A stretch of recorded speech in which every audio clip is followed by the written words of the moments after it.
This is Chris. And this is Pamela. And that's Jennifer. And this is Call Time Atlanta.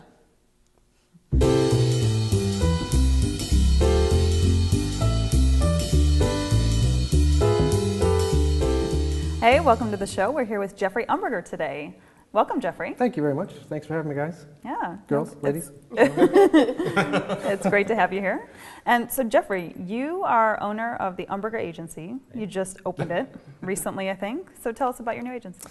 It just is celebrated its first birthday. Oh, okay. It's been a Thank year. you. Yay. Congratulations. Happy birthday. So it's talking and it's starting to walk. And I have expanded into print as well. So I'm voiceover and print. I'm still focused on voiceover a good bit of the time. I'm building print. But voiceover is the day-to-day business, and it's doing really well. Thank God it's doing really well. Great, great. Yeah. So your predominant business is voiceover. Where have some of your talent landed jobs? There have been some notable assignments. Yeah, oh yeah, it's been a really good year. It started right off with a bang. I've booked every month since I opened up, and just so fortunate. And that I have just the best talent there is. Chris Gray was one of the first booked. That's right. Yay, Chris! Yeah, I think the first male that we booked was Chris. Oh, okay. And what did you book? What was that? The Wilson Athletic. That's right, Wilson. Yeah. Oh, Yes. great. And RAI, House of Pain. I have the series announcer for Single Ladies, which is Queen Latifah's VH1 show.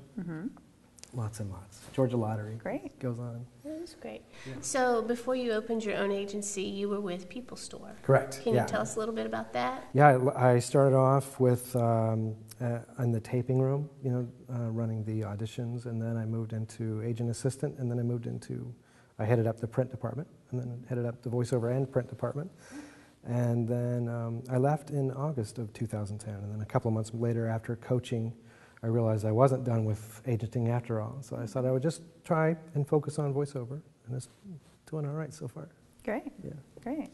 Are the voiceover jobs coming up, are they more national, are they regional? Because with voiceover now, you can have an actor who's anywhere submit an audition. Exactly. So are the jobs, are you seeing a lot of jobs that they want to record them in studios here in our region, or are they more national commercials?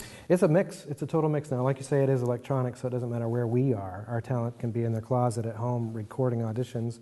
And if they book, let's say an LA-based company wants to book talent, they just want to find good talent. If an Atlanta talent will book it, they'll just arrange for an Atlanta studio to house their recording. And it just doesn't matter. But I'm getting a total mix of national stuff versus regional stuff. It's a mix now, which is nice.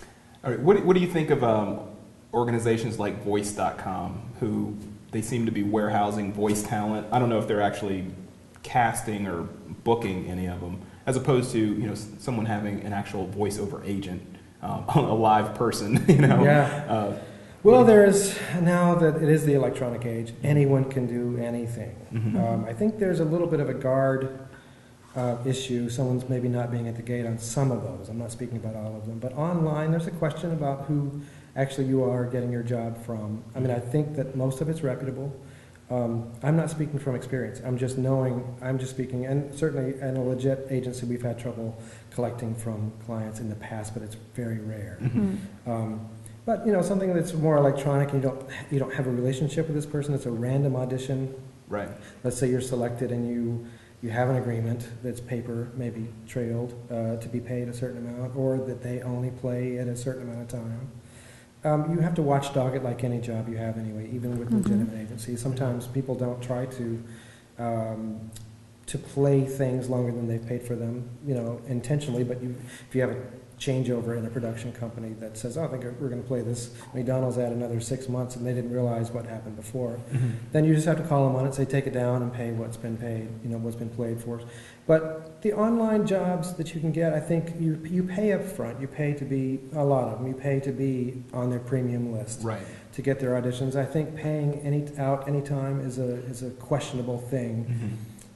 Since there are resources with agencies, and agencies get a lion's share of good work and good pay. My opinion is a little bit varied. It varies a little bit. I think some of the standard on rates that you see on those online things are a little lower than they need to be, and so people are taking the lowest common denominator, and that's slowly but surely beating down our rate structure that we've built over the years and fought to sustain. That, again, is not the rule, but it is at play. An agent, if we get a job, we have the ability to negotiate that. Basically, what you get on those is you take it or leave it kind of thing. After you've paid your fee, and you don't pay anything for a legitimate agent. So there's good and bad with it. I have people that I represent that I've allowed to do that. Not allowed, like I don't rule that they don't do it. I suggest that maybe it's not a great idea, but they have gigs that go on and on and on. They're being paid well, so there's success stories on it. So I wouldn't blanketly knock them all. I just say use your judgment and use your instinct and follow through. Have your agent, if you have a good agent that's open to it, have them look at an agreement if you get something before you sign it. Because it ultimately does come back to what could be at play with you and your agent if there's a conflict for McDonald's, and let's say you get something from Hardee's. And you signed your life away to McDonald's and could buy Hardee's. So an agent might could help you, but they would probably give you a scolding. All right. Call Time Atlanta is sponsored by Infinitius and Atlanta Pro AV. Well, so what is the difference you may notice between LA and Atlanta, and specifically how Atlanta actors can raise their game?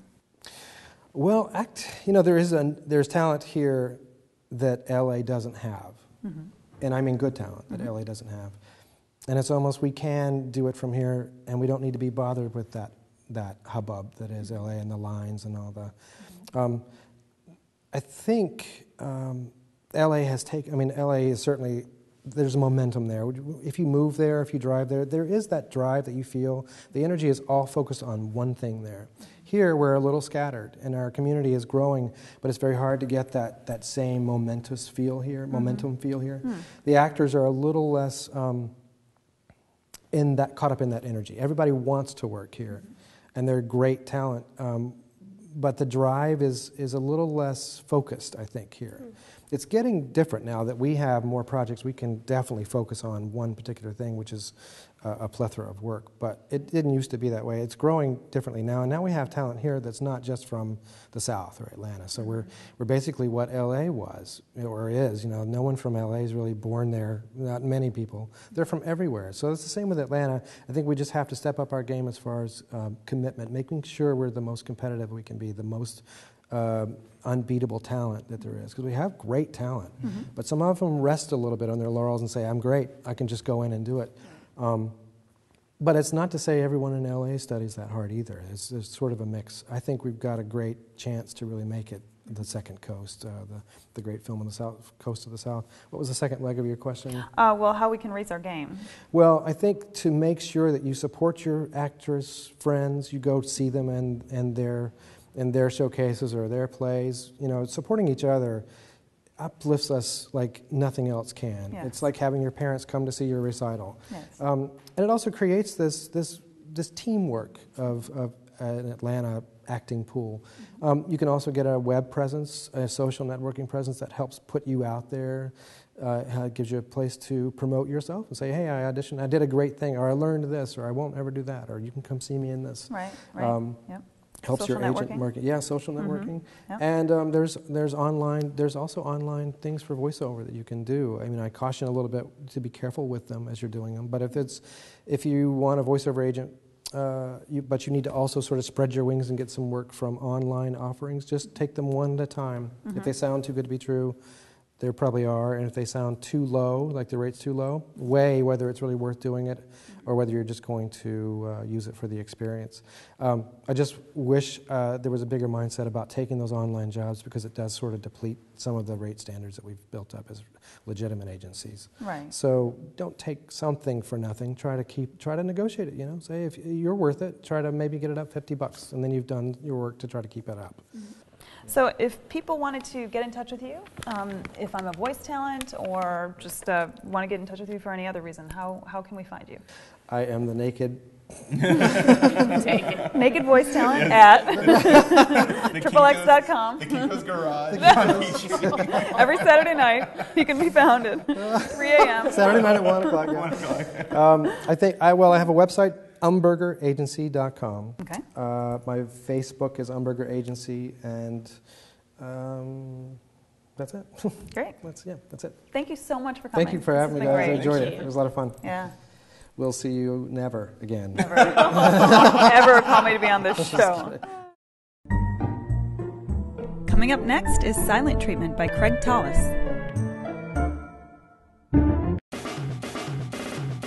Ashley Tyrone provides professional special effects and beauty makeup for TV, film, and special events.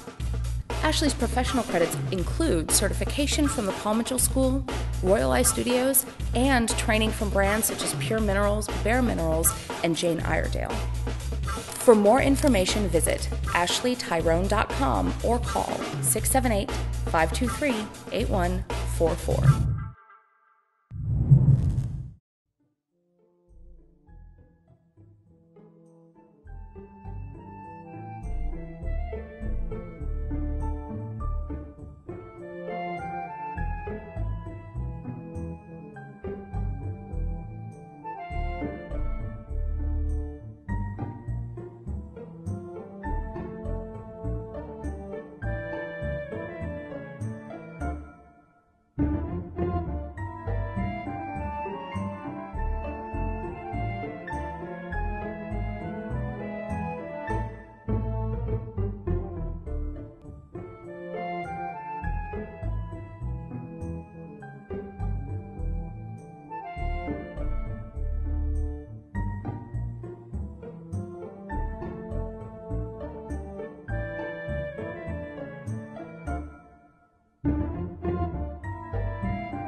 So are we hearing each other now?